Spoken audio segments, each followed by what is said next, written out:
Dr. Taseen Fatma, please. सभापति महोदय, मैं आपकी शुक्रगुजार हूँ कि आपने मुझे इस चर्चा में भाग लेने का अवसर दिया है। ये हमारे लिए बहुत गौरव की बात है कि बाबा साहब भीमराव अंबेडकर की 125वीं जयंती के अवसर पर हम डॉक्टर अंबेडकर को, अपने संविधान को और संविधान निर्माताओं को, उनकी त्याग, उनकी तपस्या को याद कर रहे हैं। भारतीय राष्ट्रीय आंदोलन के दौरान ही महात्मा गांधी ने 1922 में ये मांग की थी कि भारत का राजनीतिक भाग्य भारतवासी स्वयं तय करेंगे। उसके बाद 1938 में पंडित जवाहरलाल नेहरू ने संविधान सभा की मांग की थी और सेकेंड वर्ल्ड वॉर शुरू होने तक ब्रिटिश सरकार ने इन मांगों पर कोई ध्यान नहीं दिया था, लेकिन बाद में बाध्य होकर उन्हें ये स्वीकार करना पड़ा था कि भारत का संविधान भारत के लोग ही बनाएंगे।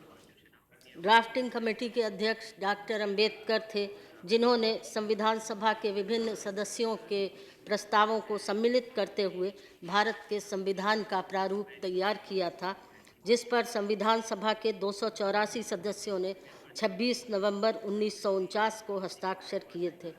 हमारे संविधान की प्रस्तावना का प्रारंभ इन शब्दों से होता है, we the people of India. ये प्रस्तावना भारतवासियों के इस मजबूत इरादे को जाहिर करती है कि हम सब एक होकर एक ऐसे भारत का निर्माण कर रहे हैं जहां धर्मनिरपेक्षता, न्याय और बंधुत्व होगा।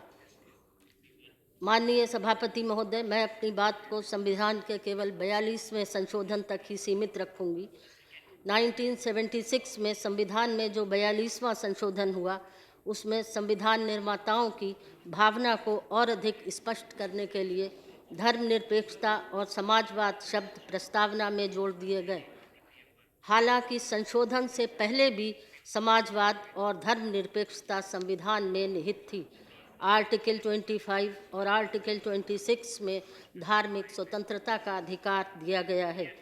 Directive principles of state policy में ये स्पष्ट है कि समाजवाद हमेशा से ही हमारा लक्ष्य रहा है और आज संविधान भारत को एक sovereign, socialist, secular, democratic Republic घोषित करता है।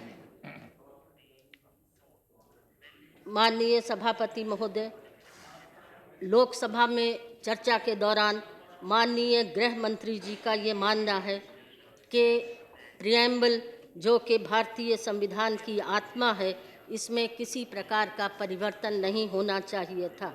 इसके बावजूद 42वें संशोधन के द्वारा प्रस्तावना में परिवर्तन किया गया। माननीय गृह मंत्री जी ने लोकसभा में चर्चा के दौरान ये कहा कि सेकुलर और सोशलिस्ट शब्द डालना यदि आवश्यक होता तो निश्चित रूप से बाबा साहब अंबेडकर भारत के संविधान की मूल प्रस्तावना में इन शब्दों का प्रयोग करते। इस संबंध में मुझे ये कहना है कि हमारा संविधान एक लचीला संविधान है, जिसमें समय और परिस्थितियों के अनुसार संशोधन होते रहे हैं। प्रिएम्बल में धर्मनिरपेक्ष शब्द का शामिल होना इसलिए भी ज़रूरी था कि आज भी इस सदन में ऐसे माननीय सांसद मौजूद हैं जिनका ये कहना है कि मुसलमानों को वोट देने का अधिकार छीन लिया जाए। 42वां संशोधन ऐसी ही मानसिकता के कारण हुआ। माननीय उपसभापति महोदय, संविधान में जब संशोधन हो जाता है तो वो संविधान का हिस्सा बन जाता है और इस तरह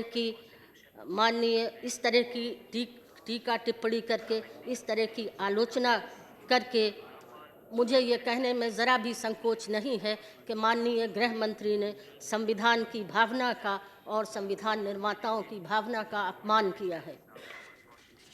आज भी हम संविधान की भावना से खिलवाड़ करना चाहते हैं और धार्मिक स्वतंत्रता के अधिकार को धर्मनिरपेक्षता और पंथ निरपेक्षता जैसे शब्दों के जाल में फंसाना चाहते हैं। बाबा साहब को यदि सच्ची बाबा साहब को यदि सच्ची श्रद्धांजलि देनी है तो हम संविधान पर टीका टिप्पणी या आलोचना करने के बजाय संविधान के बुनियादी मूल्यों की हिफाजत करना सीखें। सरकारों की ये जिम्मेदारी है कि वो संविधान को संविधान निर्माताओं की मूल भावनाओं के अनुरूप लागू करें और अपने मन की बात कहने के साथ ही दूसरे के मन की बात भी सुनना सीखें। हिंदुस्तान की पहली महान उपलब्धि थी एक ऐसा संविधान जो न्याय, स्वतंत्रता, समानता और बंधुत्व के मूल सिद्धांतों पर आधारित था। देश की एकता और अखंडता बनाए रखने के लिए ज़रूरी है कि हम अपने राजनीतिक स्वार्थों को त्याग दें और संविधान को तोड़ मरोड़ कर पेश न करें। यही डॉक्टर अंबेडकर और संविधान निर्माताओं के प्रति Okay. Now sit श्रद्धांजलि down. होगी। Thank you. Sit.